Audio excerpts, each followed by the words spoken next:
a milli rock on every block. That's relevant to today. I don't even understand. I'm not in the know. I'm not either. Understand. I barely even know that song. I don't even know I've heard it before. Oh shit! What the? He said, "I just got naked. I need popcorn. Hold on." Whoa! He's so stupid. Who said that? No, somebody was. I guess he probably just took a shower. He's like, "Oh, I'm sorry, I just took a shower." Okay, yeah. It's like, "Oops, my bad." Well, hurry up and finish getting dressed. Get yourself appropriate for the podcast and whatnot.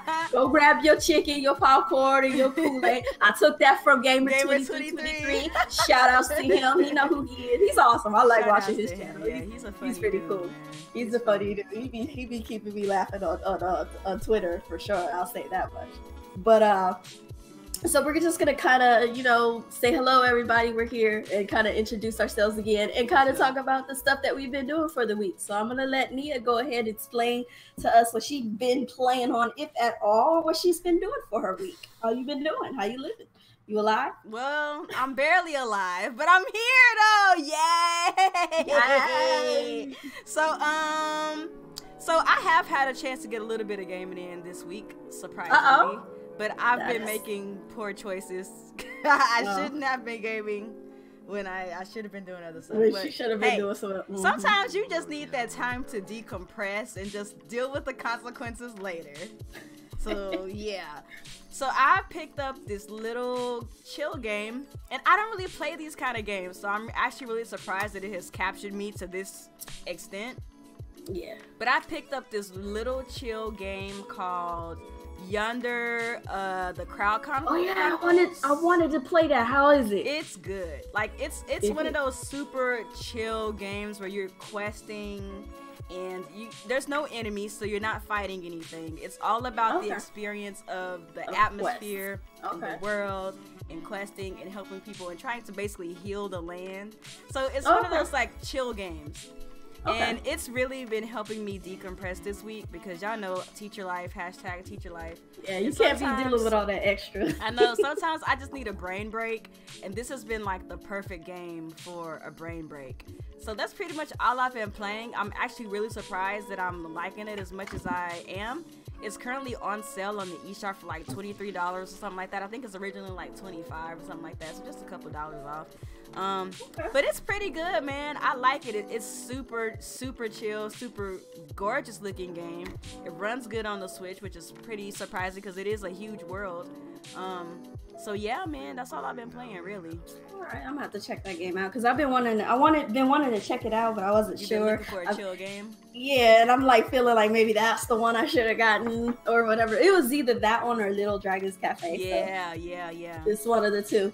So for me, I've been playing a little bit more Code of Princess. Got my Switch right here. So I forgot that was out. Also been playing some the Little Dragon's Cafe. I've been playing a little bit more than that. And I also picked up a game called Azure Reflections. Yeah. It's a weird bullet hell type of game with magical girls and stuff, and they talking crap to each other. It's funny as heck because they be talking mad crap to each other. So it's a pretty fun game. It's one of those railway gun kind of like games or whatever. What was that one game on the Wii? Like that what's it called? Star something.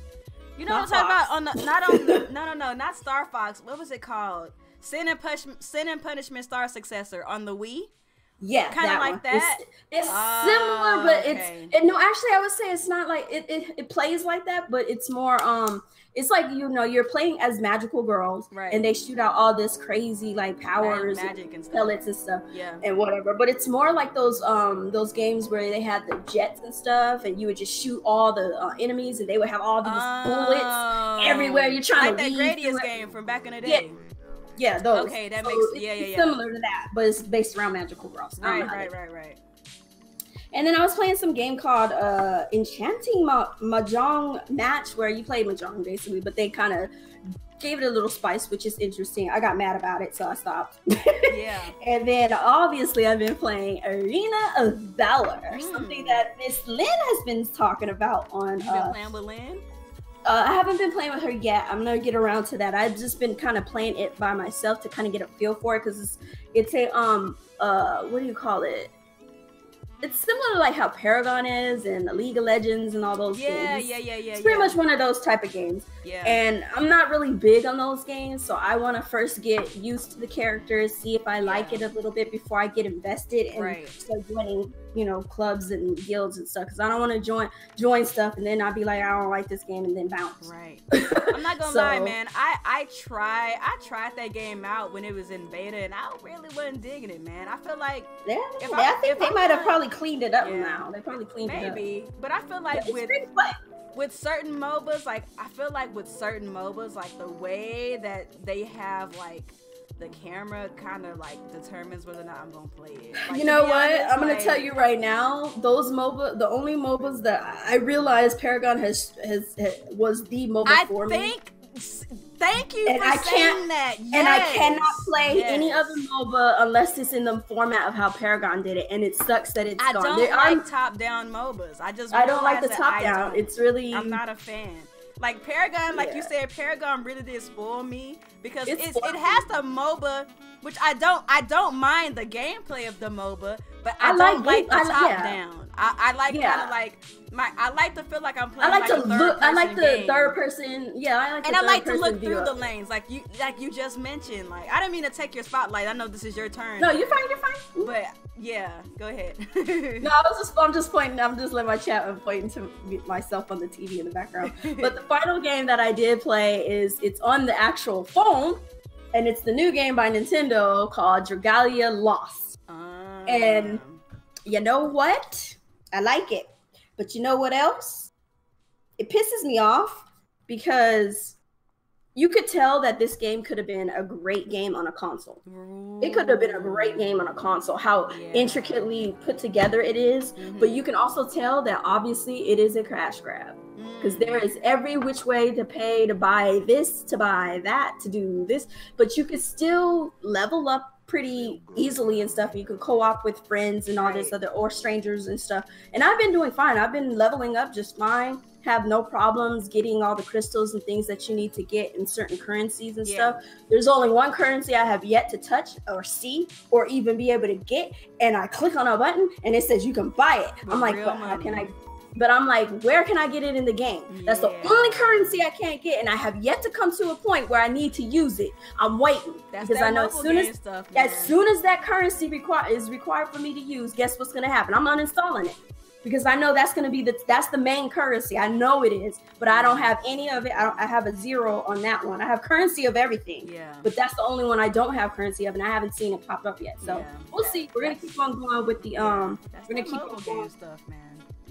Yeah, but it is a good game. I can recommend it to you guys. You can get stuff without having to use money and all this other stuff. So that's a good thing. So we're gonna go ahead and get into our topics.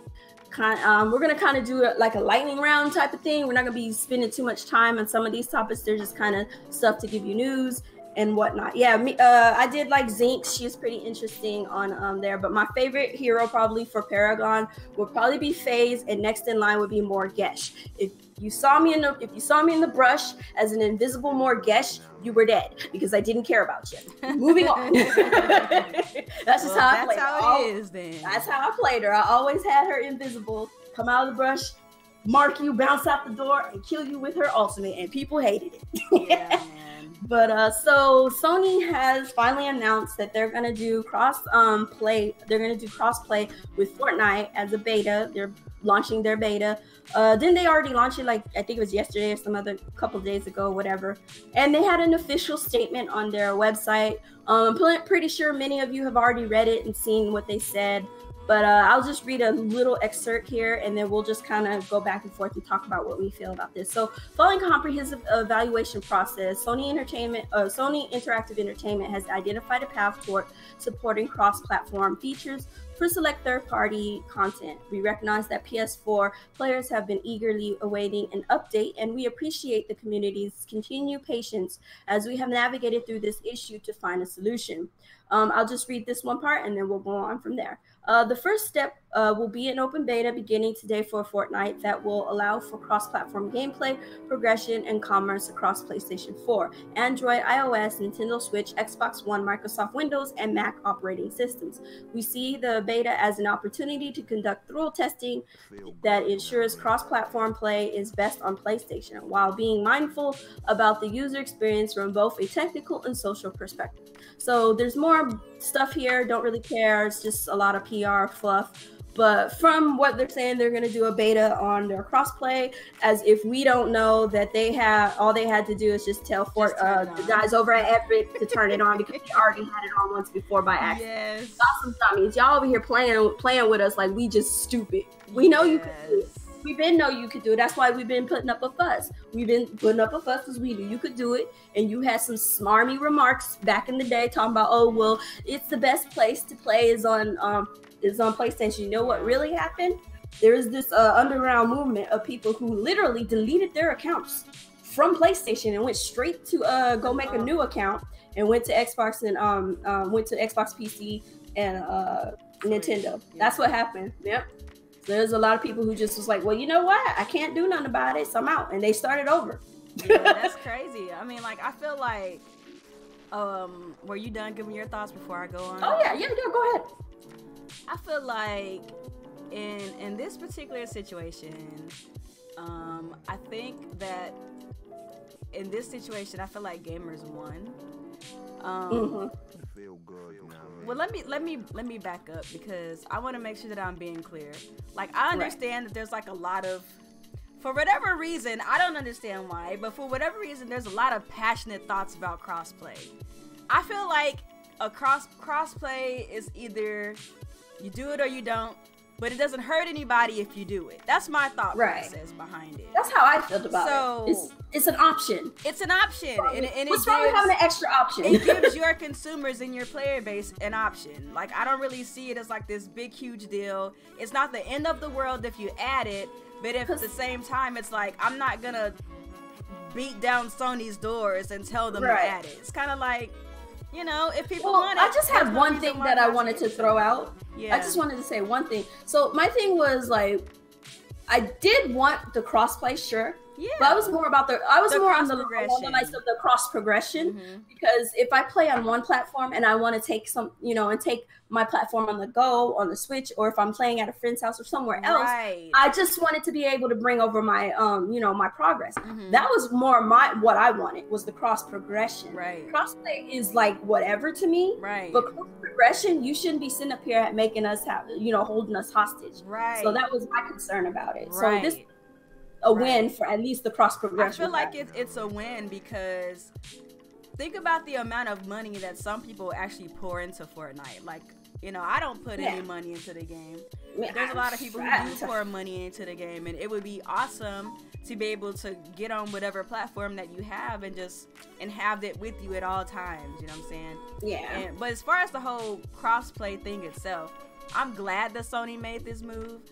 There's a lot of people out there saying that the whole crossplay thing is just fake outrage, but whether we want to believe it or not, there's a lot of people out there who actually legitimately go hard body for Fortnite. We're not those people, but there's a lot of people out there who are, and they want the option to play their game with their friends, whether they're on the Switch, whether they're on the Xbox, whether they're on the PlayStation, whether they're on the PC, on the mobile side, or whatever.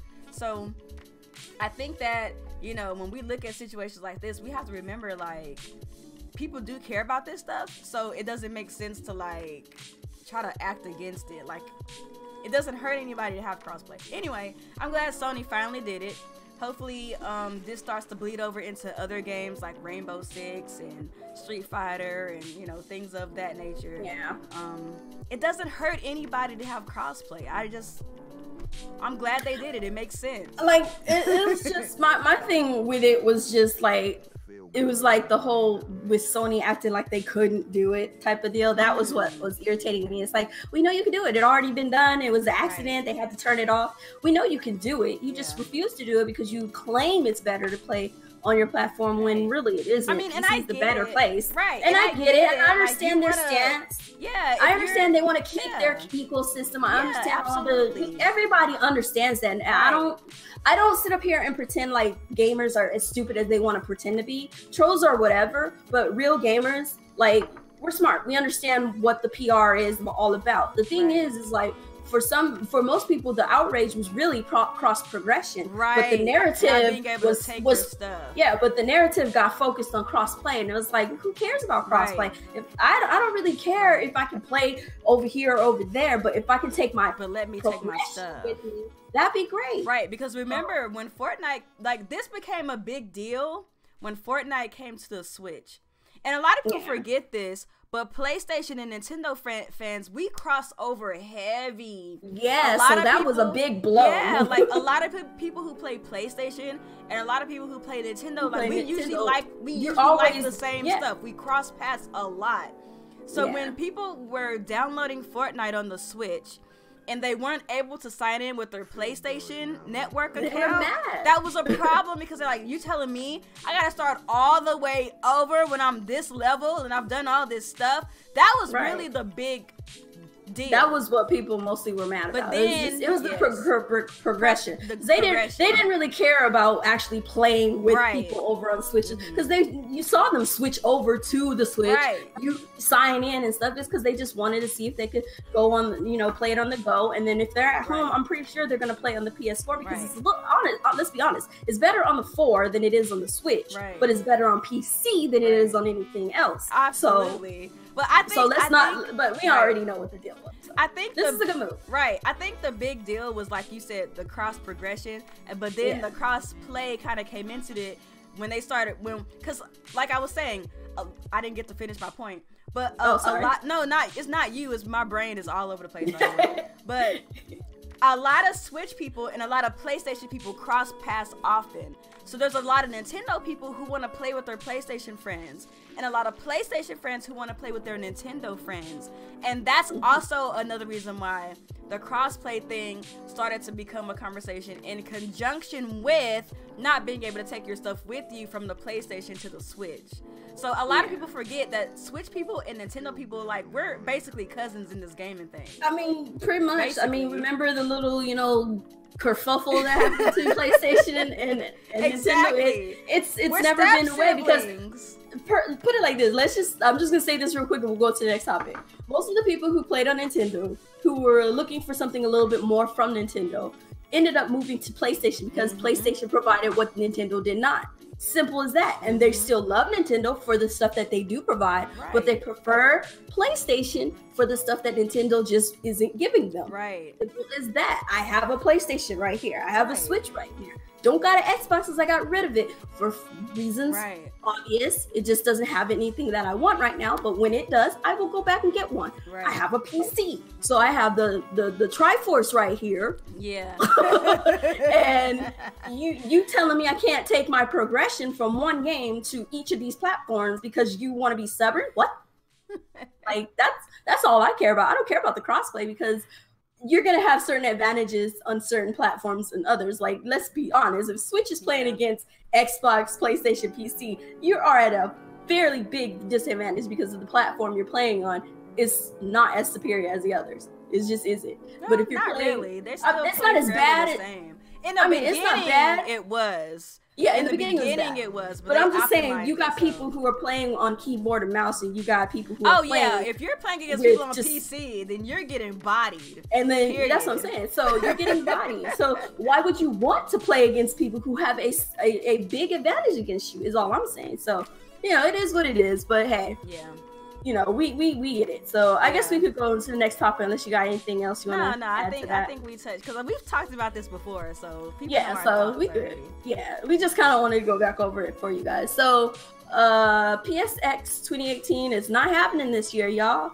And I really don't need to read this article to kind of sum up why. It is what it's at the end of the freaking generation. They've explained everything that they're gonna throwing out there. We know all the games that are coming to the table. If there's anything else they're going to announce, they'll probably announce it sooner or later. And then they're gearing up for next gen. And that's just why I think that they felt it's probably best not to do couch co-op this year for PSX, because last year was a snooze fest. You sat and you soapboxed for a full hour, and I watched that. I think it was me and Alex. Me and Alex both watched that. It's still on my channel. You can go watch it. I didn't watch it. I think I had to work that day. I'm kind of glad that I was at work. That's a good thing. You were working. Me and Alex sat through the whole thing, because we sat through the whole thing thinking that they were going to show some gameplay, and they showed a little here and there, but they never actually showed true gameplay. They just talked about how diverse and this and all this other crap. Soapbox, couch co-op, no gameplay. Oh no. And then they showed a little bit of Detroit Become Human, the first mission, and then that was it. And then they talked more about some other stuff. And I'm like, if that's what your show is about, you should cancel it. Yeah. Especially if you're gearing up for next generation. Nobody cares about you sitting on a couch talking about absolutely nothing. So, I mean, what are your thoughts? If you have nothing to show, I don't see the point of having a show. Nintendo doesn't have directs unless they have anything to show, so I feel like this is the same thing. Except for with PSX, you're actually getting people out of their homes to come to your event to show what you have to show. So that's really like the only difference. That audience looks so mad. They're like, I don't have any context because I didn't get to watch it last year. And I didn't go back and watch the there's nothing, because there is nothing. Nobody to recap, ever told me like, okay, you should go definitely watch this. So there was nothing. Anything I cared about, I guess I just went and watched the trailers for. But I feel like this is a non-issue. Like, why would you have people wasting their money to come to an event and you have nothing to show? You know what I'm saying? So it's like, so I'm glad they said it. I'm glad they made it. I'm glad that they made the announcement so people will know what they need to do or not need to do with their money for this year. So don't save up for it, I guess, or use that money or use that money for something else, or use it for next year. Maybe just save it for next year. But I mean, this is a non-issue. I don't think that this means anything bad for Sony. They just don't have anything to show right now.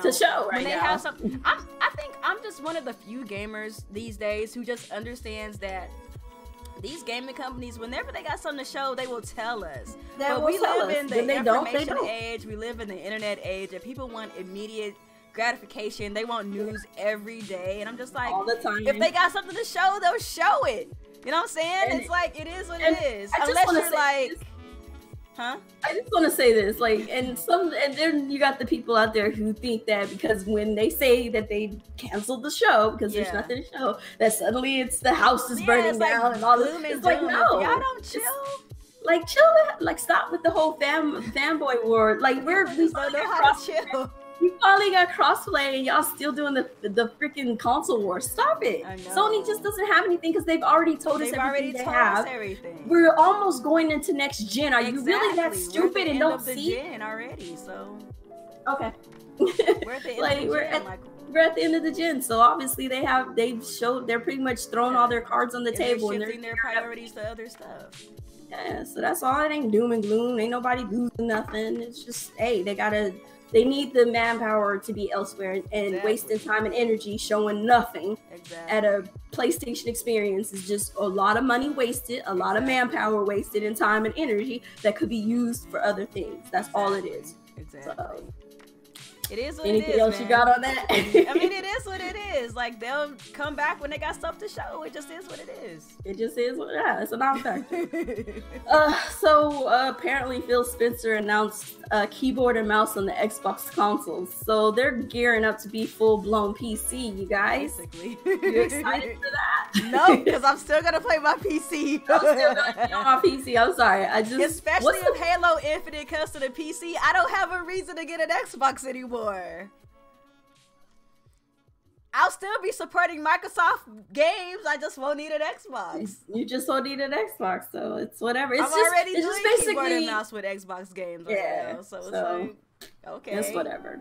It's whatever. It's whatever. It's like, for me, it doesn't matter. I'm gonna probably more than likely just be playing Sony games on the PC. It saves me time and energy. I don't have to buy their Xbox. unless they have an exclusive that they do not bring to the PC. I don't see the reason to get an Xbox, and it's not me dogging on the Xbox. Yeah, it's just, not dogging on the I Xbox. gotta think. Yeah, it's just I gotta think about my pockets and where my money's going, and I'm not gonna spend money for it to literally be collecting dust, which it is doing in our house. Yeah. 2 Xboxes in the house, might I add, and nobody's playing it. I feel like as long as Microsoft continues their dual release on PC and the Xbox, I don't have reason to get an Xbox. So like Koopa said, that's not a slight to the Xbox. I don't have anything against the Xbox brand, but as long as they're continuing on their path, like I'm still gonna be able to play their games, but on what I already have without spending any extra money. Yeah. So if they I mean, my thing is if they're talking exclusives, and then a few months down the road bring that supposed exclusive to PC, it's not an exclusive. Yeah.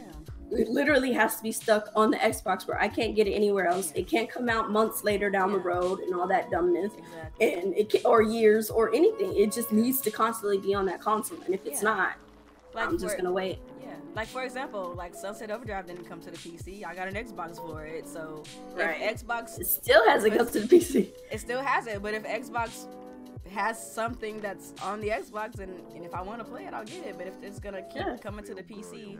Same with keyboard and mouse support. This doesn't affect me in any way because I already have a PC and I already play keyboard and mouse on my PC. I'm playing Gears of War with my PC, my keyboard and mouse. So it's like, So it's like, not really I'm missing not really anything. Affected by this, but it's good for people who who want to be in the console. Just wants a. I feel sorry for all those Overwatch cats though. This with all the Overwatch cats, y'all about to get it. This is gonna be a problem. Like if like. Because they already been using it. Now it's just allowed. Right. Because there's a lot of PC people who like to troll console gamers by like putting them at their own games. So like, hopefully they have like lobbies in these games that have these keyboard and mouse support on console. They're not gonna go that far. Let's just be real here. They're not gonna go that far. They're just gonna allow keyboard and mouse and let it run wild and free. That's gonna be a problem. Stuff hang. So you guys over there playing any kind of FPS games on the Xbox, I suggest you learn how to play keyboard or mouse. GG's. Stat. GG now, because you about to get trolled by all the PC guys. Yes, because PC guys are gonna be just having fun wrecking foods. Because they're gonna come to your platform just to troll you because they got tired of getting their butts whooped on PC. That's gonna be that's gonna be the guys that got their butts. It's not gonna be the pro guys because they're gonna stay on PC. It's gonna be them little troll dudes that got their butts on the PC and got tired of it. So they're gonna come over to the Xbox and troll you guys and talk about, oh, I'm this, that, this. Be like, dude, why you here then? Why you ain't on the PC? You already know. So don't feel bad about it. Just understand it's gonna be annoying. That's hilarious. I guess we can move on from that. So you did see the two I saw Dark trailers. Phoenix. I saw the Dark Phoenix trailer. Okay. But I did not see the Joker trailer, but I saw the pictures of him dressed. The pictures of that's essentially all you really need to see because there's really nothing else. So for the we'll start with the Joker. Just what are your who's this guy's name? His name is Jacqueline. Joaquin. Okay. So I don't know who he is. Sorry if I'm supposed to. Yeah. He looks interesting. Apparently he's like a crazy good actor, but I've never seen anything that I don't know what he's been in. But what is your take on his well, what do you think on his take of the Joker? Is it look interesting? Is it something you're not interested in? You mad about it? Well, you guys already know that between me and Coupon, I am the DC person in the podcast. But I gotta be honest, I don't care anything about the Batman ethos. Hold on. I just want to say this real quick. I just want to say this real quick. Ain't it great that we both have two different demographics? I love it. It makes our show interesting. But go ahead. By the way, freaking The Gifted is back on TV, and I missed the first episode. I need to go back and watch it this weekend. It came out on Tuesday, Coupon. I'm waiting for the whole season to finish. Oh, you're just gonna wait? Okay. Yeah, I don't, because I'm a bit. Yeah, I like to watch the whole thing because that's gonna irritate me watching one little piece. So don't tell me nothing. Don't say nothing. I have to watch it every week. If I know it's out, I'm like, dang, I gotta watch this. I'm glad I didn't know it was out. Thank you for telling me, by the way, but I'm not gonna watch it. I ain't gonna watch it. Oh Lord. But you don't care about Joker. Batman? I don't care about. But let me give something. Because I can't just be like, oh, I don't care, move past. I mean, but if you don't, you just don't. You know, but that's not how we have a conversation. We gotta at least try. I gotta put sometimes my bias conversations aside. start and end with a simple I don't care. Sometimes it's just be that way. Facts, don't care. That's facts though. We'll elaborate why you, I just don't. There's nothing to elaborate. I'm a DC person, but I hate Batman and I hate the Joker.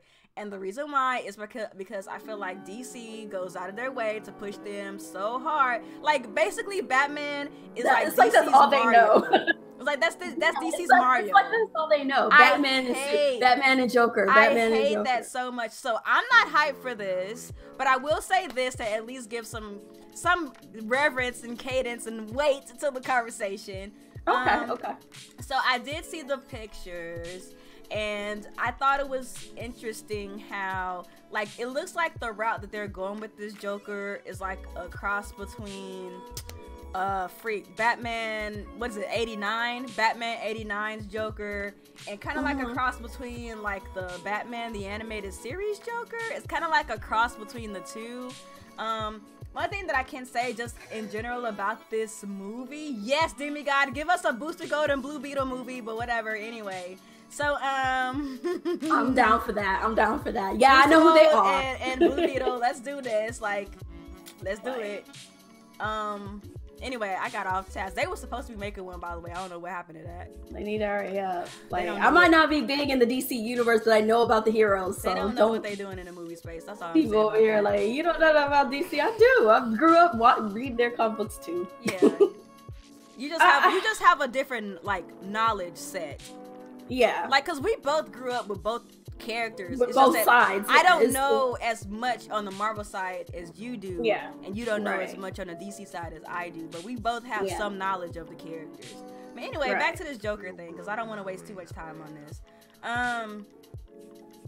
I feel like this is gonna be a mess. Like, I honestly feel like that. And not really a mess. Like, the movie might be good, but it's gonna be really confusing because, like, they already have this supposed universe that they already have a Joker for with, what's his name? Jared Leto's Joker.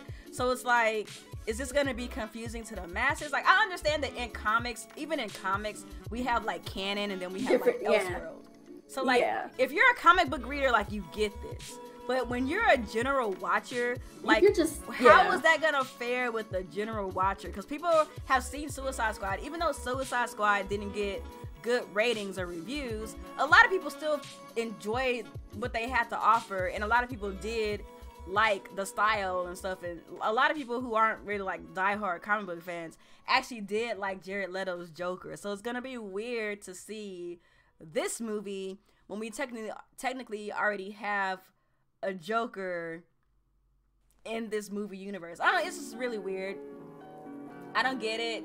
I don't think it's needed. Like, we don't need this movie. I wish that it would go away, but it's not, because they're already making it and it'll probably be done like next year. But so me personally, I'm just kind of, this is where I stand too, Herman. He is kind of like Cesar Romero's Joker. I felt like he kind of gave me more like the Jack Nicholson version in the animated series, but that's kind of what you can say Heath Ledger and Cesar Romero too. You could say either of those, because I'm just gonna put this out here. This is my thing. So Heath Ledger's Joker, and obviously the Batman animated series Joker with Mark Hamill. Only two Jokers I give a shit about. Don't care about any of these other Jokers that they keep throwing at us, keep trying to remake, keep trying to do. Like, right now with who is Warner Brothers is the people behind all these freaking movies and whatnot. Like, you guys, you obviously suck at making the DC universe worthwhile for the most part. We'll see about the Shazams and the whatnots that you got coming out. Aquaman look promising. They look promising, and we'll see how they do. Yeah. But for the most part, from what I can go off of, what I've seen so far, what I chose not to go see, because skip all that. I'm not wasting my time and energy on a failed project. My thing is, DC is good with the animated cartoons that they do. They are phenomenal with those.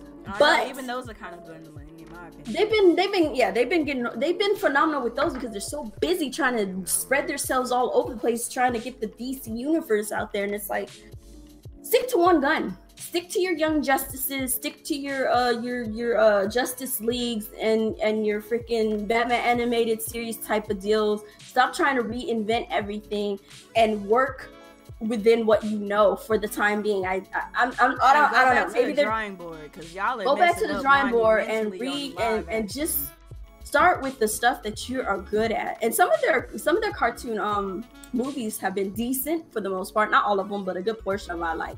Some of them I was just like, huh? I mean, their cartoons are good, but like the more recent ones are like, yeah, they haven't been on par. But like I said, like I just think DC's better with the animated stuff as opposed to the live action stuff.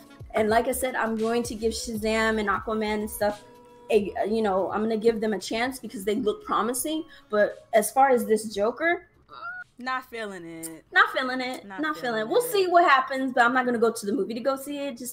I just don't, my thing is, I just don't need to see a Joker movie. When I see Joker, I expect Batman to be around, and I expect some other people from DC world to be involved for whatever reason, and then he's gone, and then he comes back again to so you have a Joker movie with no Batman. Like, why? You have a Joker movie because you need a background origin or something. Like, if nobody knows where Joker came from and why he's a thing, too bad. That's just how. To be fair, his backstory has always been kind of ambiguous. It's been vague. It's always been vague. We don't need this movie. A Joker's movie. We don't. I just don't see the point in it. So yeah, the Teen Titan movie. Don't need that either. We don't need it. Why? We just don't need those. Why? Why are you doing this stuff? I don't know. That's just that's how I feel about that. I understand why we have a Joker movie and we still have no updates on The Flash. We have no updates on Green Lantern. We have no updates on another Superman movie. Like, why are we doing this? Well, they just got rid of Superman, the Superman and Batman peoples. I think Ben Affleck left. Ben Affleck left as Batman. It makes no sense. Like, I don't understand. I don't know. They're right now. DC isn't in the right spot, so it is what it is. But let's move on to the Phoenix trailer. Can I go first? Yeah, go ahead. Okay, so let me calm down. First of all, I don't. Foxmen is what I call them because that ain't no X-Men. That ain't X-Men. That's Foxmen. Okay, First Class was good. First Class was wonderful. I liked First Class. Yeah. Everything else before First Class was kind of like whatever. Was good too. Like, it was good. The X-Men in the beginning was good because it was new and it came to it was new and fresh. But then First Class was even more new and fresh because they actually got it right, despite the fact that they have Havoc. And okay, whatever. I don't even want to get into that. So Phoenix, the Phoenix trailer. First of all, my gripe with Phoenix. My number one gripe with what they do with Phoenix is that they never get her right. They always try to treat Phoenix as if she is some dark portion of Jean's psyche that Professor Xavier had to lock away. No. Phoenix is a cosmic entity who goes after the strongest psychics in the galaxy with potential to be even more strong, latches onto them because she's a parasite, and then uses their psychic abilities to do whatever the frick they're trying to do. Yeah. And that's why Professor Xavier is always trying to keep Phoenix at bay, because after he found out about the Phoenix, he tried to keep the Phoenix at bay so she wouldn't come out, but she got loose. And I just don't like the fact that they just ignore the fact that Phoenix is an actual entity. It's an entity. The fact that they just ignore that Phoenix is an entity, and that is on a cosmic level, by the way, and that they ignore the fact that Jean Grey killed herself, or I think, she had to kill herself, or she asked her teammates to kill her in order to save the team from the Phoenix because it was just too powerful. It was taking over her mind, her psyche, her everything, and she knew she had to kill herself. And you're gonna turn it into, I have so much power that I can't control it, so I have to hide it away. Let's hide it away from her. Yeah. She'll never know about it. Then when she finally finds out about it, she's mad.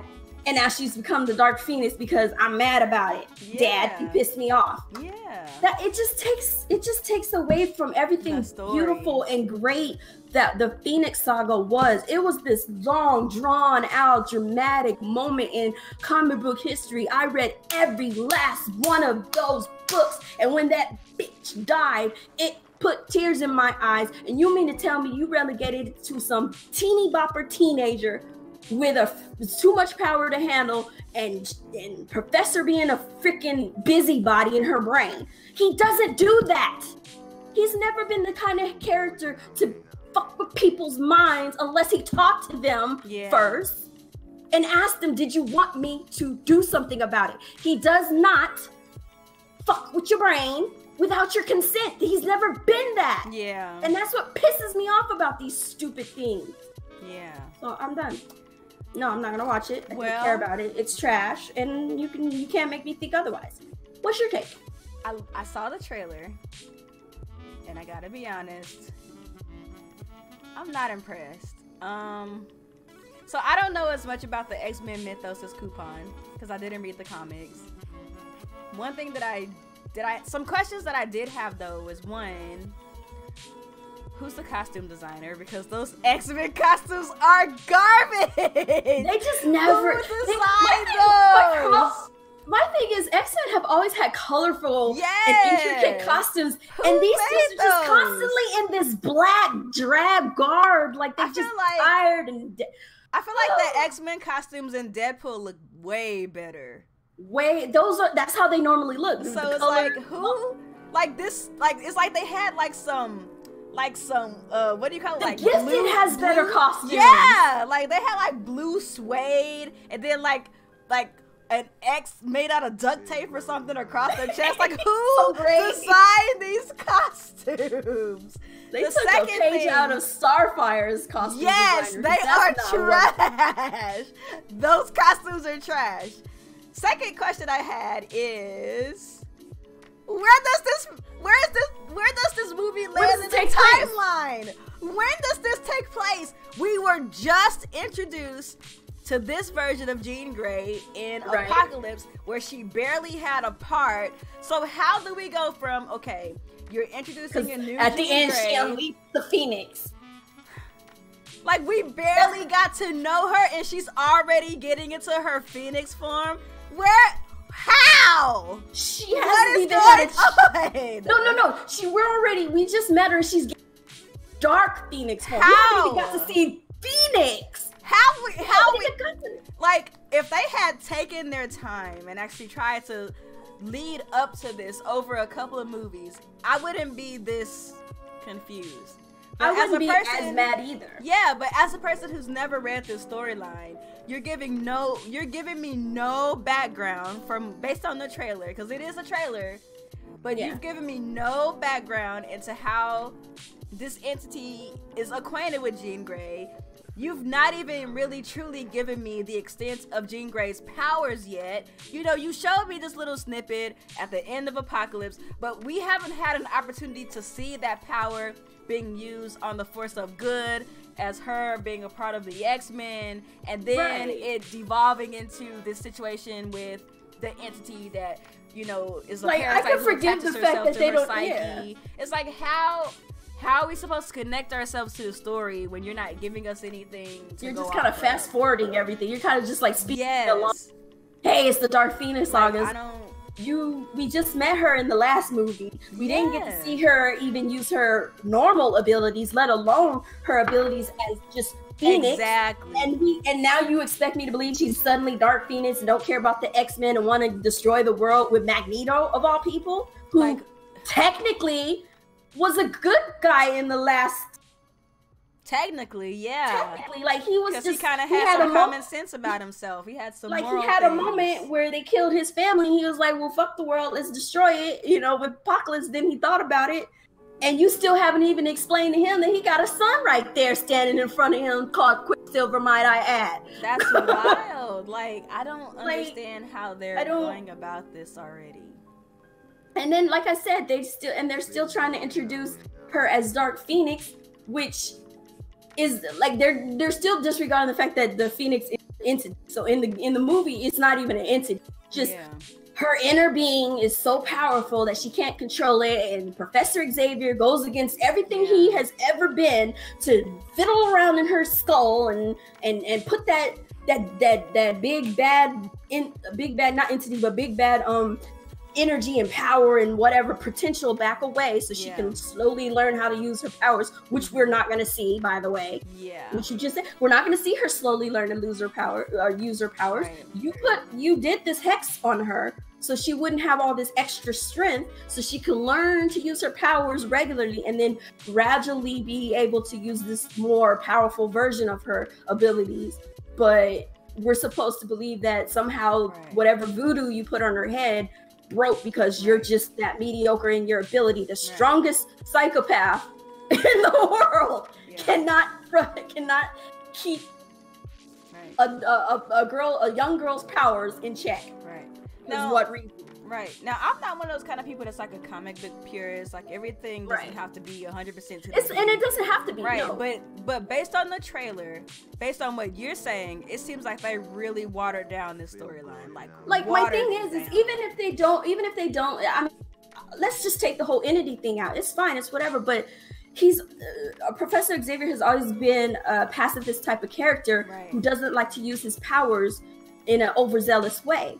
And this seems like he just needed to use the ability with no disregard to the young girl, is what I'm saying. Because in the technical origin story they had in the first movie or whatever, with showing her was that she had so much power she couldn't control, so he decided to fiddle with her head to calm that power down while she was younger. And then his idea was he was going to introduce her into that power when she got older, but he somehow forgot. Excuse me? You have psychic abilities, you forgot? What? And then at the same time, you're not strong enough to keep that power at bay? Those are the things that are kind of conflicting with me, is what I'm saying. It's like, he's supposed to be one of the most powerful psychics in the world, universe, in the comic books, but let's just say in the world based around the, MCU. And she's technically second in line, and she'll become more powerful than him.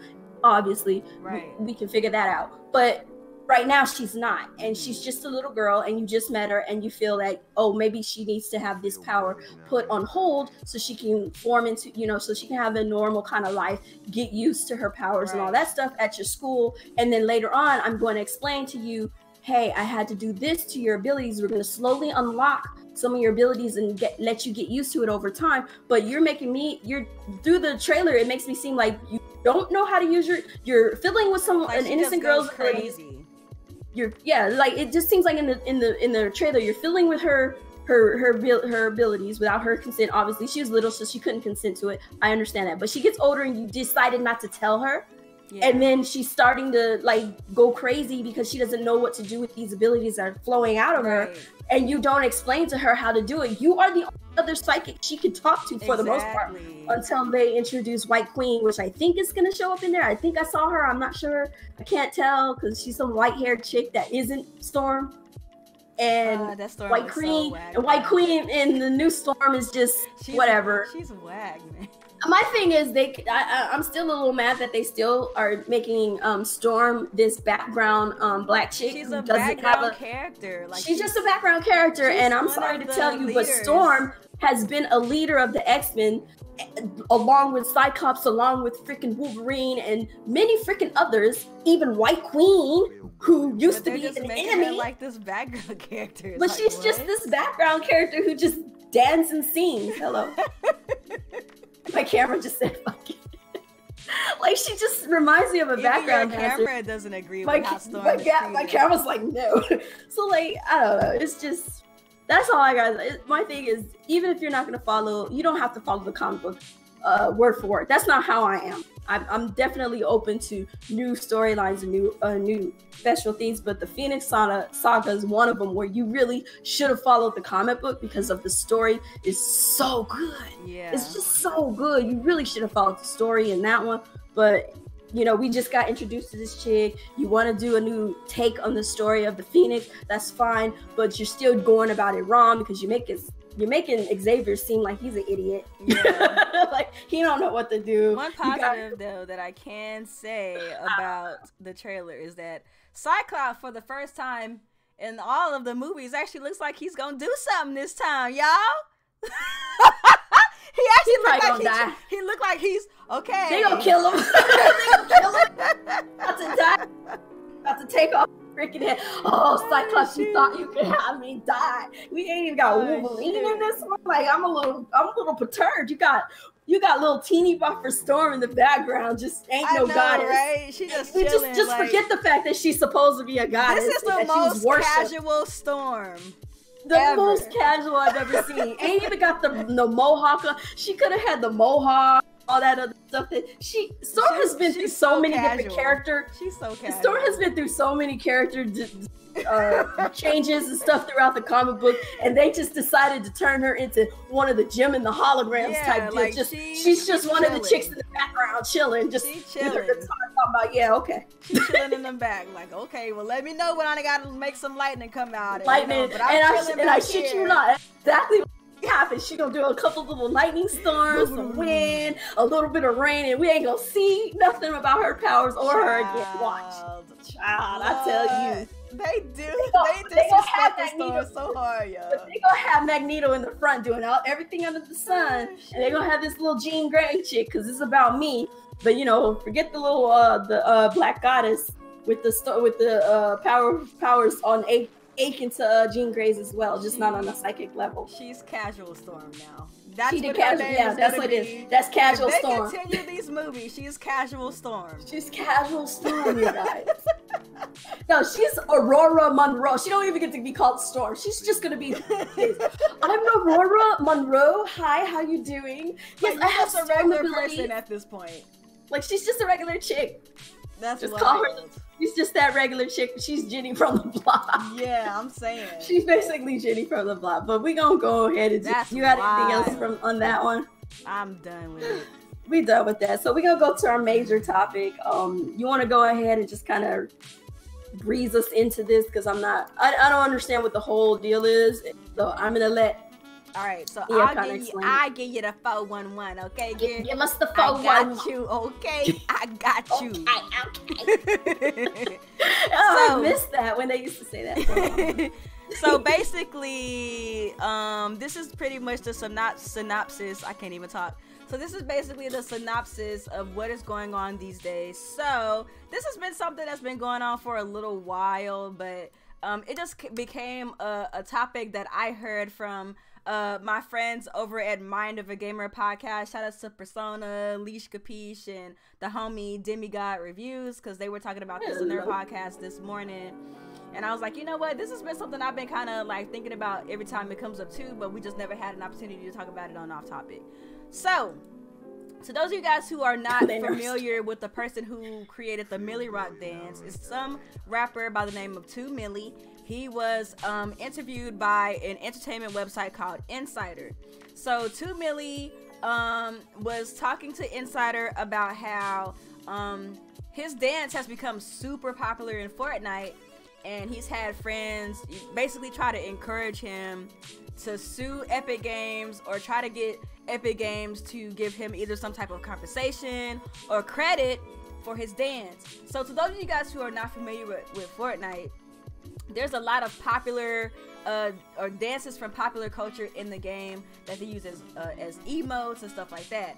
So this guy 2 Millie, and even Chance the Rapper said it too, which we'll talk about. They're talking about how Epic Games is not only are they not giving them credit for these dance moves that they're put into the game, but they're even going out of their way to change the names of the dancers. So the Millie Rock, I can't really do it because I'm not a dancer, but it's something like this where you pretty much like swipe your hands like under like your torso and stuff like that. So instead of calling it the Millie Rock in the game, they named it something like the Swipe or something like that. They've done this to that Drop It Like It's Hot dance that Snoop Dogg does in that video where he kind of looks like he's turning the steering wheel, something like that. So they changed that dance to another name as well. Of course, they have the whip and the nay-nay and stuff in the Fortnite game, and they changed the names of those dances too. So it has kind of sparked a debate about whether, one, can you copyright a dance move, which you can't, by the way, because in the insider interview, they had also contacted a lawyer who said that you cannot copyright dance moves that are 1 or 2 steps, but you can copyright choreography that's more than 2 steps. So if it's like a whole dance routine, you can copyright that, but you can't copyright something that's just 1 or 2 moves, because it would be basically similar to copyrighting like a couple of 1 or 2 words out the dictionary, basically. And it has also sparked another debate about whether or not what they're doing is contributing to the erasure of Black artists' contribution to popular culture, and whether or not this is cultural appropriation. So that's a little bit of background.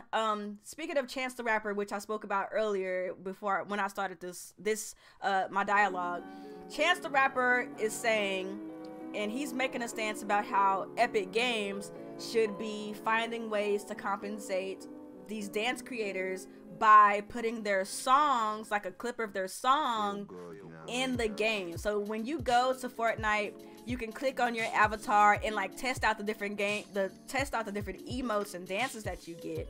And whenever you test them out, it shows you a demonstration of how the dance goes and stuff like that. So Chance the Rapper is but he's making a statement that since you can't copyright a dance move that's only 1 or 2 steps, what Epic Games should do instead is put like a short snippet of the song that the dance is from, so that way the dance creators can get some type of compensation or credit for their dance in the game. So I guess we can kind of come at it from 2 ways, whether the copyright law should be extended or clarified better, or whether or not it should be changed, and also the whole stance of the erasure of Black artists in popular culture in the form of these emo dances. And by the way, Fortnite isn't the only company who's done this. 2Milli even went as far as to say that the first time he ever noticed that his dance was in a video game was in 2K. So 2K is also a part of this. It's not just Fortnite, but of course, since Fortnite is such a popular game, this is something that has gotten more eyes, because Fortnite is one of those kind of games that translates between cultures, between different walks of life, and it has become a topic because of the different eyes that are on this game at this time. So that's my little blurb. So Coupon, I'll let you go ahead and give your stance on the topic. So you can come at it from both angles, or one angle, or what? I'm kind of like I'm gonna be me personally. I don't care, but at the same time, I do see both sides of the argument. I really do. Right. So that's where I have to kind of talk on that. So I don't care, first of all, because these companies and stuff, they're gonna do what they want to do, and they're not gonna be punished for it, and that's just bottom line what we know for now. However, I do care, and I do see the 2 sides, because first of all, we know that a choreograph can be copyrighted and all, copyright a whole choreograph and all that stuff. We got that, but a couple of dance steps, people doing the moonwalk don't get sued. Right. People doing the Cabbage Patch, the Run the Man, the Butterfly, the Tootsie Roll. All the different dances, those were copyrighted. Nobody would be able to do those. Nobody would be able to do that. Yeah. That's like freaking the idiot who wanted to copyright the birthday song. You happy birthday to, like, what? Excuse me? Like, it's a general dance is general for the public to use how they see fit. But at the same time, when you see a dance that's done by a particular artist, like the moonwalk, where they come from. Who originated that dance. So we all know the moonwalk came from Michael Jackson, hands down. You can't refute that. So for you to sit up here and say, I just invented the moonwalk, people will tear you a new one. Yeah, we know this. Exactly. So, but we also know that I'm pretty sure they have the moonwalk in Fortnite, or some of these, and in some of these games. Right. Do they have to pay a copyright fee, licensing fee or something for those dances to be in there? Is what I want to know. So my thing is, on the side of the people who feel like this is a slight in a sense, because I'm kind of like, it's not and it is. It kind of is when you know who the artist is of the originating dance move or whatnot, but it isn't, because it's kind of like the company is, you know, they're known for right now. Fortnite is known for always having these emotes with different dances and silly moves and whatnot, and they go and they, you know, they check online and do searches, I'm sure, to find out what are the hip and newest little dance steps. At the same time, they're making money off of it, whereas the originator of the dance probably did not, or is not. So how is it fair for them to make money off of these by making them into emotes, whereas the originator of the dance, you know, does not make money off of the dance itself, but the song the dance came from. So Millie is making money off of his dance, sure, but it's only off of the music from that the dance he used it from. But is it a full-on dance? Is it like a full choreographed dance, or is it just a couple of little steps or something? So that's what I'm saying. So if it's a couple of little steps, it's no different from, like I said, moonwalk, cabbage patch, you know, butterfly, all that stuff. It's no different from those small little things where, you know, the Soldier Boy, like they got that in there, I'm pretty sure, in Fortnite. I'm sure they got the Soldier Boy in there and some other dance steps. But then you come into the procreation portion of it, and it's like, is it procreation really? Like, is it there you go. Appropriation really? Is it really like? And at the same time, it's like, I see what people are saying about it being appropriation. I really do, but I'm just like, I'm kind of like so fed up with trying to defend against these types of things and an erasure from my people, that I'm at the point where I'm just like, they're going to continue to do this until the end of time, until we all die and just disappear from the face of this earth type of deal. So it's like, what can we even do about it? That's my question at the point. What can we even do about it? When we come up with a dance step or something that's popular, everybody gets on the bandwagon. They want to share their excitement of it, and that's cool. That's great. But then when you have certain people who want to monopolize on that and turn it into cash and turn it into something where they get famous off of when it wasn't even theirs to begin with, then you're like, well, what can we do about it? Oh, well, you can't copyright a dance step, or you can't do this, or it's not appropriation, and blah blah blah. You know, it always get the fight, the pushback. And when the pushback comes in, it's just so annoying and so hard to just have a simple conversation. And in a sense, it is and it isn't appropriation. So, for me, it is and it isn't. So, okay, so I hear what you say, and I don't disagree with you. But this is where I'm going to say that it is appropriation. Okay? So... I understand that you can't copyright a dance move, so in that case, it's just an L for the creators of that dance.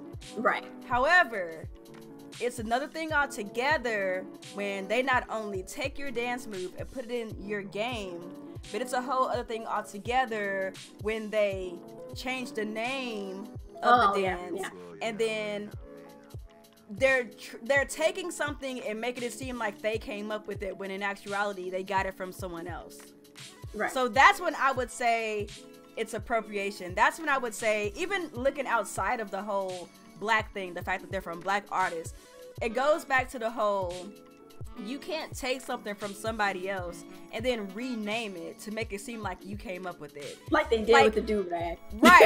So it's like now. What is it, like they said that they changed some magazine, or the cornrows, they changed it from cornrows to box braids, something like that, or boxer braids. I'm like, you can't do that. We've been called them cornrows. What do you mean boxer braids? Exactly, and this is the bun said it in my chat. And that's where it's this annoying. This wouldn't be an issue if they gave the proper name to the dance. And that's where I can't agree with. If this is called the Millie Rock, but in the game you're gonna call it the swipe, that's not like, it might not be legally inappropriate, but I feel like morally that's not okay. I can agree with that. Give the credit. Just call it. Just put give a little us the snippet of the music in there. Give them the or credit. put the little snippet of the Even music in there. I feel Call like, it what it is. I feel like even if you don't want to go through the licensing things with the snippet of music, at least give the name of the dance. The name of the song. Because there's a lot of kids out there right now that see the Millie Rock and they're like, oh, that's a Fortnite dance. Like, no, it's the Millie Rock. No, it's not the Fortnite dance. A dude named 2 Millie created this dance, and that's the problem. Yeah, that's the big problem. See. Okay, that I can agree with. Yeah, and just call it what it is in the game. Why are you changing the name of it? And shout outs to Leash Capiche from Mog from Mind of a Gamer podcast, because she made a good point and I didn't even think about this. So we Black. I know we've seen the Temptations movie and we've seen the 5 Heartbeats movies, right? Mm-hmm. So remember in those movies when the Black artists made the song, but then they had these white boys sing the song, and then they put their faces on the album because it would appeal to a wider audience. This is basically the same thing. That's essentially you're what it taking is. Somebody's stuff, putting a stamp on it like it's yours. You're whitewashing it out to the masses. And I didn't even think about it like that, but it is relevant. You completely erased this person's creative vision, this person's craft, and you pasted it here and slapped another name on it. Because there's a lot of people who was I remember there was another dance that was on that they used in Fortnite, and somebody was calling it something else, and I was like, what is that? It's like, oh, they were doing this, the shoot or whatever, and I'm just like, shoot dance. And then they changed the name of that one too. And they changed the name of it, and I was like, that's not what it's called. Like, no, it's in Fortnite. Yeah, sure, but it's from somewhere else called the shoot. What? Like most of these dances I'm hearing about in Fortnite, and I'm hearing kids talk about how they're called this, and I'm like, nah. So just that's not that dance. I think Epic really needs to like what you said. I can agree with this wholeheartedly. They just need to go back in and call them what they are. Exactly what they call them what they are. It's not copyright infringement because you really don't have a copyright on it. But give the credit. But give the freaking credit. This is the whatever this called is the Millie. This is the Millie Rock. This is the Nene. Whatever. This is the butterfly, the Tootsie Roll, the Running Man, the whatever, the shoot, the whatever the hell it is. Call it what it is. Why are you renaming it at all? I don't understand why I feel like that's the dirty part. That's the dirty part. That is kind of suspicious. Now that I'm actually thinking about it and stuff, it's like, why did you feel the need to change the name at all? Yeah. Because funny enough, in Overwatch, they call the dances what they're doing, what they are. Yeah. Like, there's the hustle in there. One of the characters does the hustle. It's called hustle. It's called the hustle. It's called straight up hustle. That's what it's called. One of them was doing the thing from Pulp Fiction. I forgot from Pulp Fiction where they do they called it actually what it is in Africa. Was it the car thing? No. You know in Pulp Fiction where the freaking John Travolta and them are dancing stage, and they're just doing the little shake or whatever. They're just kind of rocking back. They just call it whatever I forgot what they call that. They call it what it is. And then you got other people doing stuff. And, like, so apparently call it what it is. Apparently the shoot dance is associated with the song. Wait a minute, is the shoot dance called the shoot dance in the game? Yeah, what is the name of the actual dance? I think he's just talking about it's associated with the song for the dance, but I don't think it's called that in the game. It's called something else in the game, but it's associated with. Because it's like a lot of these dances are from a song about, like the Nene is about the Watch Me Whip. Yeah, Watch Me Nene. Like that's from the song. And then the shoot is like, I don't know how it goes. I don't know. I don't know where that one came from. And then the Millie Rock is literally from a song called I Millie Rock on Every Block. It's like it's associated with a song, so it really wouldn't be hard to put a snippet in there. But if you don't want to go out of your way to pay licensing fees, just call it what it is. You could have called it song. You could have called it the Millie. You could have just simply called it that. Like, I understand you don't have to even call it exactly like the Millie. What they called it, the shake or something. I see what Meek is saying. She said Meek said most of these dances are associated with their song, so they changed the name to avoid copyright. Now that makes sense. But if you making all that bread on emotes, but you need to pay the license. You need to give a couple thousand or something. No, Then if you know you were gonna have to pay licensing, and that's how you trying to get around You need to pay the licensing. They have every right to go get their money. Exactly. I agree with that. Now I see why. Exactly. Okay, if that's the case, no, go get your money, y'all. That's why it's foul. That's why it's foul. That's why it's foul. Now I see. Okay, I give a shit now. And Epic Games, I give a shit now. Epic Games know they wrong. They know they're wrong. They need to correct it because 2 Milli is getting. Because 2 Milli, he said he even got his people to go talk to the people at 2K about using the Milli Rock in that game. No, they need to. If they're not calling, it's a license situation. They need to get the license to have that in there. He should go to Fortnite. He should go to Epic, and he should go to 2K and be like, "Yo, call it what it is. Give me my licensing. You need to get a license for this or take it out of the game. Simple as that." Exactly. Period. Like, that's dirty. The shoot dance is called hype in Fortnite. Oh, so yeah, it's not. Boy, that's dirty. Mm-hmm. That's dirty. And it's called something else. And if I see lady, they do the figure thing, I'm gonna go. Somebody need to hit up Beyonce and be like, "Yo." Beyonce's the one who can do it. She got the money to buy the company. Like, look, y'all, that's wild. When Meek brought that up, that makes it hella shady. That's shady, right? They changed the name so they won't have to deal with licensing. Yeah, see, I can understand the copyright thing because you can't copyright one or two moves, but when it's like when you can't even give it the real name, you know you're doing something. If you can't give it the real name, then you should have been licensed. Put that emote in there, and you wrong for that. They need to hit them up. Get a bunch of people who have who have actual a case. Like if anybody if they have a dance that goes with a song, they got a case. Get with them other peoples and get a case together and tell them, no, you're gonna pay us. Right. And you know it's crazy because it's not like they can't. It's crazy and and I don't want anybody in the chat to feel offended by what I'm about to say, but like I feel this in my heart. Not saying that other cultures aren't, but Black culture. Like, we're just such creative people. We're such expressive people. And a lot of people take note of that. And if they could find a way to popularize it and to profit off of it, they will. And it's like, I've always known that this was a thing. Yeah. But just seeing it even in 2018 is like, it blows my mind. Like, how do you not have somebody Black at your company that's like, I don't know, man, maybe this is a little shady. You know what I'm saying? Like, nobody told you that this was shady. Most of these companies don't have anybody in those that they need to, where they could be like, yo, be that person on the shoulder, be like, that's kind of not cool. But like, my thing with Black culture is like, it is very colorful. Like, we're very and creative, but at the same time, yeah. My issue is like, I don't like the fact that people want to be all up in our culture. But they don't want us. But they don't want nothing to do with what our plight is. You want to be all up in our culture.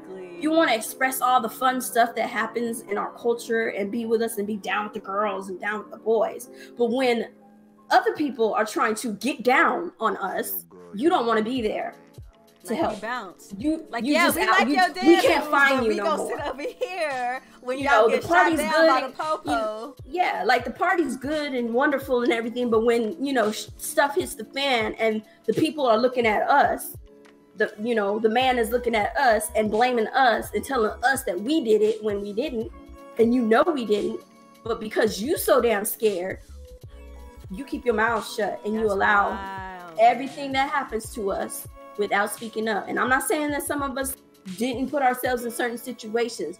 That ain't what I'm talking about. Right. It's just when ain't nothing going down, we all have a good time, everybody minding their own business, and that person of color, or I should say that Black person, because we're so focused on saying people of color, but people don't realize that different people of color go through different things. Black people go through specific things. Hispanic people go through specific things. People from the Middle East go through specific things. So we got to be real specific when we're talking about people of color, because not all people of color go through the same stuff we go through. And that's, you know what? Yes, and the whole minority. you know, white women who are also in the minority. It's a fact. That's just in there. So they're minorities, but they'll bounce on us in a minute. But they in a split minute. That's why I don't follow the feminists. That ain't about us. Just an FYI. They will bounce on us in I know we're kind of off topic, but I just want to kind of throw an FYI. Oh my God, that's the name of our show. So I just want to throw a little kind of caveat out. Yes. For all my young Black women out. The feminist movement is not meant for you whatsoever. It's not for you. The feminist movement is for a particular group of white women who have this notion that they're being oppressed by the white man and they want to bring him down to their level. They want to take over and have the power. They want the money, they want this and they want that. But they won't let us ride with them. Yeah, and at the same time, this is what's going on. They want all this stuff, and they will bring you into the circle for, you know, as a face. You know, they'll bring in all the people of color as a face. But once they get what they want, they forgot who you are, and they will kick you out. And I need you to stop joining that shit. Like, I just need y'all to stop. It's not for you. It's not meant for you. We can do it on our own, and that's another thing. Stop doing as Black people. Stop trying to jump on the train of other people's. You know, stop trying to jump on everybody else's train. Let's get our own train and let's ride with that. For real though. Stop jumping on everybody else's train. If they got a feminist movement, cool, wonderful. We got our Black our Black power movement or our Black whatever. We have to put Black on it because you won't know it's a movement by us for us if you don't put Black on it. And that's why we always have to throw Black on everything. But one thing I want to say about this though, Black women are double minorities. We're Black and we're women. So we have to have our own space too for Black women. Because there's a lot of Black men out there who have their views about us and their thoughts. You know what I'm saying? And I love my Black men, but you guys are men, and there's a lot of things that we go through that y'all don't understand. So that's my caveat for that. That's my thing. So when you see a bunch of Black women together doing their thing, it's not to count y'all Black men out. We still love y'all, but we just need our little bit of space because we got the double minority. We already Black and then we women. So you guys have one leg up from us. We are literally at the bottom of the barrel. Have struggles too. Y'all got some struggles too. Y'all got struggles and we there for you. Yeah, and we are there for you. You got to talk to us though, but you can't just be blaming us for everything, just like we can't blame y'all for everything. We got to come together. We got to talk about it. Get that stuff off our chest. If it hurts, it hurts, but you got to let them know. Right. So if you got a problem with a Black woman in your life, talk to her. Let her know what the problem is. She can't read your mind. Right, exactly. And she got to be able to speak to you too. And if you have a problem with a Black woman in your life, don't take it out on me because I ain't do nothing to you. I mean, you could try to take it out on me. I might not live. But I mean, you can try. On me, man. Look, we are not a monolith. Just like Black men are not a monolith, Black women are not a monolith. So take out your issue with that woman. Don't bring it to me because I ain't had nothing to do with that. Like, if you had a problem with a woman in your life and you had about it, that's cool. We could talk and chit chat. But if you try to take it out on me, I might punch your face. It's just all tough love, but that's just what it is. You're not gonna take it out on me. But we all love you guys, and that's why we about it.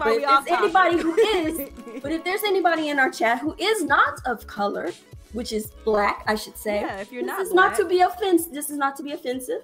This is not to belittle you, to dehumanize you or anything. It's just some facts that you need to know about what we go through, and so you can better understand who we are as a people. That's all it is. So take it with a grain of salt. If it does not apply to you, do not And feel if you're offended. not Black, don't feel like you can't tell us how you feel. Yeah, and you definitely need to. We need to hear it. If you don't agree with us on something or you have a different point of view, tell us. Like, this is the reason why me and Coupon do this podcast. Because I like to know other people's thoughts on these things, because I like to get a perspective from the other side, and I'm never going to understand if the people from the other side don't tell us, if they don't tell us how they feel. Of course, be respectful. Right, of course. Of course, be respectful, but tell me how you feel. If you like, y'all just, y'all sound kind of whiny when you talk about that. Explain to me why we sound whiny. Yeah, tell us why. I ain't gonna take it personal. I don't think I sound whiny. It's whatever. But, you're entitled to your opinions. Right. You are definitely entitled to because we all have different life experiences that make up our psyche and the way that we view the world. Mm-hmm. I've lived my life as a black woman for 31 years. That's my outlook on life. Oh, I feel so old. But what I'm saying is, like, that's my experience. I've never been white. I've never been a man. I've never been Hispanic. I've never been Asian. I've been black and female for 31 years. So there are some things that I might not understand from your side of the globe or your side of the world. Oh, my bad. So you know what I'm saying? Talk to me about it, and we can have a discussion as long as we're both being respectful.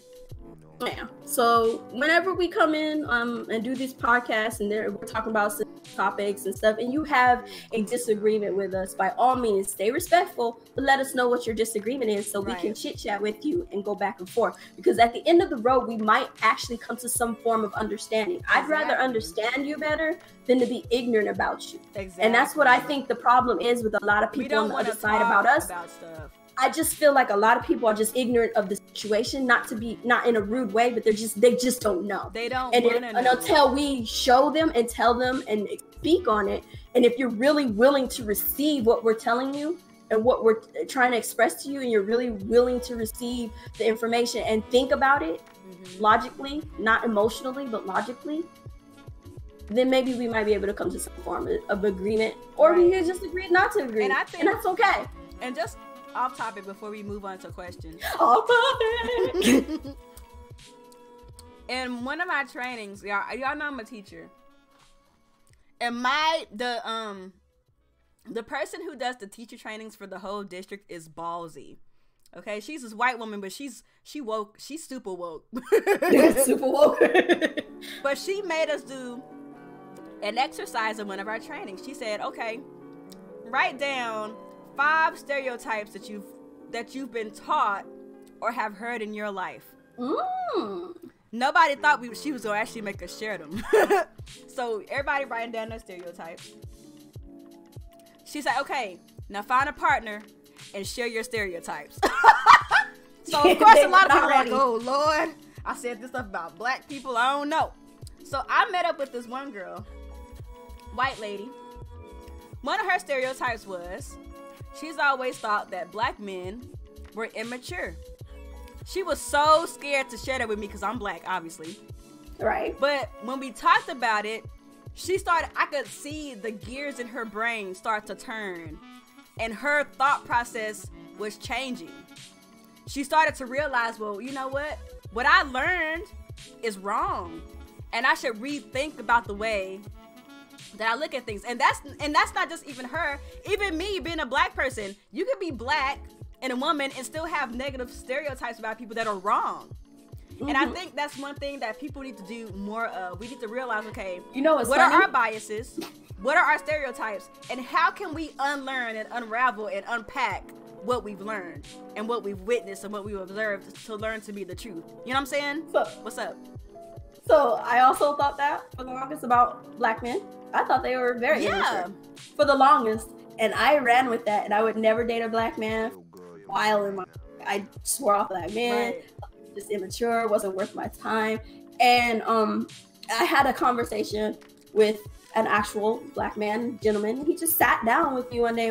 I guess we were just waiting in line. We were just kind of waiting to get on the not bus, but plane. I was going home to see my dad, and he was just talking. I was just having a conversation.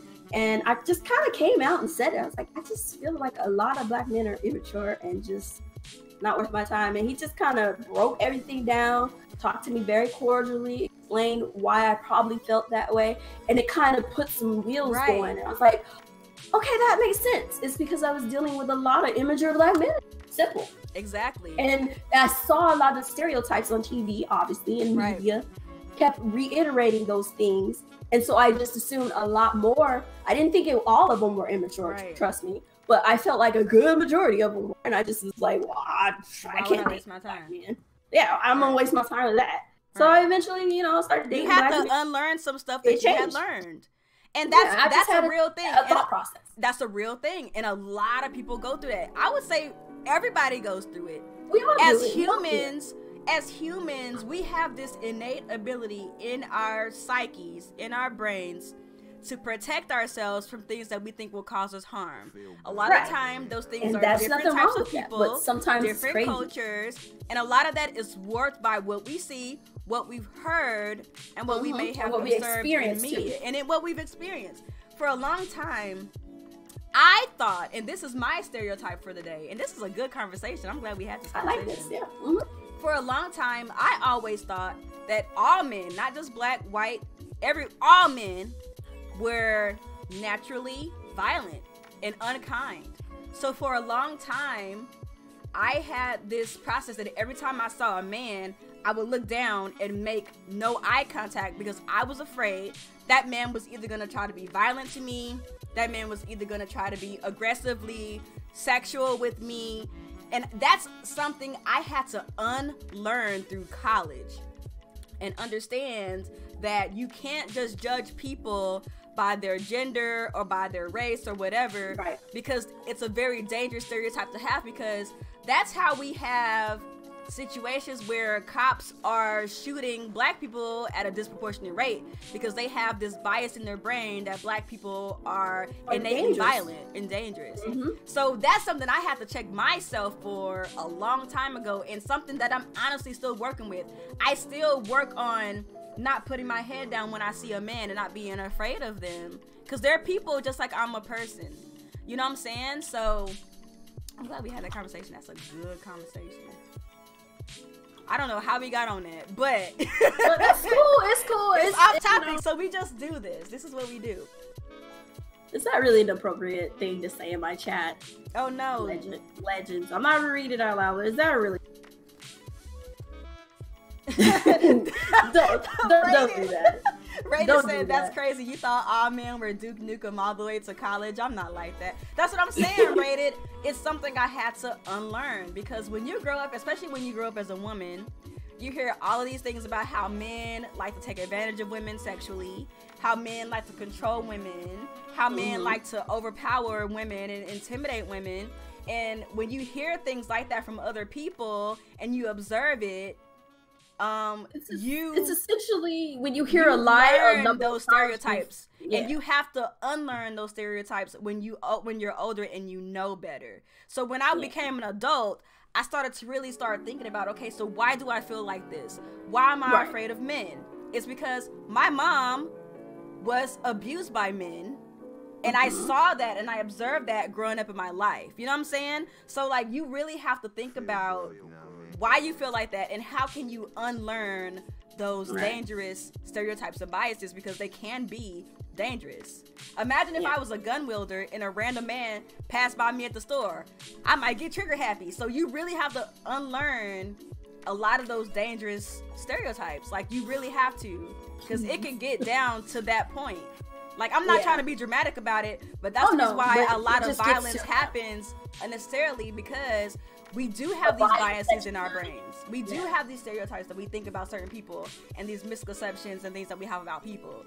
So we have to be really careful with that. And on that note, you have to also differentiate an individual. You can't put a stereotype of a complete gender or complete demographic or whatnot on one person, and you never met this person. At least get to know the person. At least give them a chance. Now if they're blatantly giving you clues, like they might be kind of crazy, then of course walk away. Then of course walk away. Like you can generally get the But if you're meeting a person, they're generally down to earth talking to you, whatever, and you have this stereotype because of something about them that just kind of triggers that stereotype. Before you jump onto that stereotype, talk to them, get to know them a little bit better, ask them some questions to better understand who they are, where they stand, and and then from there, maybe you can better understand why you have that stereotype and maybe fix that stereotype. So, one thing that oh, sorry, go ahead. No, I was just saying I ought to get ready to go in a little bit here. But before we go, Persona. The reason why Coupon said she felt that way is because she had a lot of bad experience dating black men. Well, I'll just put it like this. I can actually explain. I felt the way I felt about most black men is because I grew up in a house full of black men. My dad was a wonderful man, so it wasn't from him. But my middle brother was not such a wonderful man. and he done a lot of things to me directly that I will not explain here, but it kind of reinforced some of those things. Right. And I've met a lot of Black men throughout my life up to that point that have reinforced those stereotypes even further. Right. So I just could not believe I could not fathom how these types of people, these types of men would act this way and on a constant basis. And I'm not trying to go out of my way to find them or living my life me, and I'm constantly running into these immature, loud, obnoxious, violent, sexual deviant type forms of Black men. Right. And sure, maybe I would put myself in some of these situations, but I don't know how, and I don't understand why. So I just assume this is just how Black men all in general act. Not all of them. Well, I didn't think all, but I thought in general most of them act this way. Right. And like I said, I had a conversation with a gentleman. He was a Black gentleman, and he just kind of said, we just sat down and we talked, and we had a conversation, and a lot of wheels started turning, and I started seeing the bigger picture around me from those situations. And then I was like, this is why I thought this, because I was just surrounded by a bunch, but they're not all like that. Right. Simple. It was just that simple. I was just surrounded with where I was surrounded by a lot of very immature Black men. It's unfortunate. So I never got to see an intelligent, nice, cool, down-to-earth, Black dude. And I finally got to see one then, and I started going, and actually looking for them, as opposed to just living my life and being surrounded by a bunch of idiots. Yeah. So that's where I stand. So I don't believe that all Black men are like, or men in general. I just, now I'm just like, it's whatever. Unlearned, and we're unpacking over time. Yeah, so now it's just like whatever. We're not like these. You're an idiot. Like, we're learning. We're looking. Here's the thing with me and Coupon. We are inward-looking individuals, and we can understand when maybe we should rethink some stuff. So that's just remember about the conversation. Remember the conversation we had with the Fortnite thing. At first, I said I didn't care. Right. Remember? Mm-hmm. And toward the end of it, I was on the whole side of they need to freaking, they need to get their licensing. They need to tell it what it is. The dances are, and get the licensing for it. Right. So I'm always open to changing my opinions and my ideas. Right. It's just you have to explain to me, and you have to give me a reason to be able to kind of understand what you're coming from, to look from that point of view, and for me to make an informed decision. Do I still care or not? Right. And sometimes you might come to the end of this conversation, I'll still be like, I just don't care. And that doesn't mean what it is. That's just what it is. It just means I don't care, but it doesn't mean that I don't love you any less. It doesn't mean I don't respect you. Right. It just means for where I'm from and how things are evolve around me and my perspective, it doesn't affect me, so I don't care. I'm not gonna waste energy on things that do not affect me directly. Yeah, that's just how I am. Yeah. So I need to go. Thank you guys so much for joining in our conversation. I don't think we have time for questions. I don't think we have any questions. I don't have any. Okay, I don't see any questions either. But I'll tell you what, guys for the before we go, I think what we'll do before we go live from now on or something is throughout the week, me and Nia probably maybe on our Twitter or something can put like a sticky note, ask us questions, and we'll just answer questions from there or whatever. Yeah. To make it a little bit easier or whatever. So, but hopefully you got more insight into PRs. It just is what I'm kind of late. I'm more kind of visual. A lot of times care. It doesn't mean I actually don't care. It just means it doesn't affect me. Right. That's all. It just means it doesn't affect me enough for me to waste energy, being mad about it. Yeah. I'm not a fake mad person. If I'm generally mad, y'all see me mad. When I'm mad, I'm mad. When I'm not mad, I'm just exactly. This is me when I don't care, and I can't fake mad. I'm either mad or I'm not, or I'm happy. Exactly. So that's all. It is what so we're gonna go ahead and get up out of here. I do appreciate you guys coming through. Thanks for coming through. Is this now Saturday instead of Fridays? No, it's still supposed to be Fridays. Maybe we should make it Saturdays. I don't know. Either way works for me. Either way, it's gonna be either way, it's a Friday or Saturday. Yeah. Friday, expect Saturday, and it's generally 7 or 8 o'clock. It'll fluctuate between there. Yeah. So sorry with all the sporadic names. Meek said, hopefully y'all will have some cast members from Grown Women Gaming on the podcast. Oh, hell yeah. By the way, we did a collaboration if y'all last time. if y'all have not seen our last podcast, we did a collaboration podcast with Grown Women Gaming last Saturday. It was so good. Me and L Boogie had a discussion or debate about Nintendo and whether or not they're dying. So y'all might want to check that out. It was all in good fun though. We weren't like aggressive about it or anything like that. Just giving no, it was definitely good fun. We always be respectful. Absolutely. So those were check awesome. that out. Make sure y'all check it out.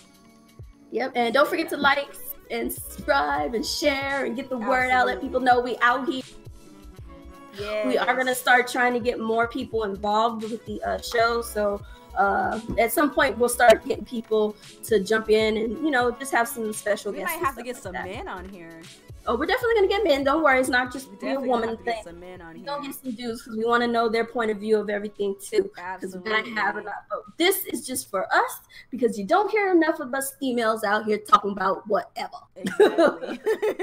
So y'all have a great weekend. Thanks everybody. We'll see you guys next weekend. As this heads up, we're probably not gonna have a Team Red. Alex is going out of town for a couple of weeks, so this week and I think next week is we're not gonna have a Team Red. So you can depend on me and Coupon for all of your Nintendo news. Yeah, so he's not gonna be available, but as far as Mario Kart, you guys can still play, but he ain't gonna be there. No. And I ain't got online, and I ain't about to get. And I'm not getting it for Mario Kart. Sorry. So there it is. We out of here. Peace out, y'all.